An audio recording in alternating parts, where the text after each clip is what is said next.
अहो पण काळजी वाटतेच ना. आणि त्यांनी सार्थक रावांचं दुसरं लग्न करायचं ठरवलंय. कधी कधी कळतच नाही काय करावं. आणि तिथं नको काळजी करू. सार्थकराव बरोबर मार्ग काढतील यातून. लाव ना दे तिला बढ़िया. शाबाश बच्चा. खूप भीती वाटते. मी मला शंका सुद्धा की सार्थकचा आनंदी बरोबर अजूनही बोलते.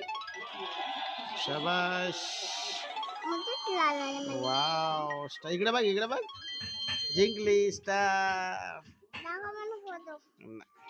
अरे बापले किती बढिया आला आता. वाव वाव थांब ना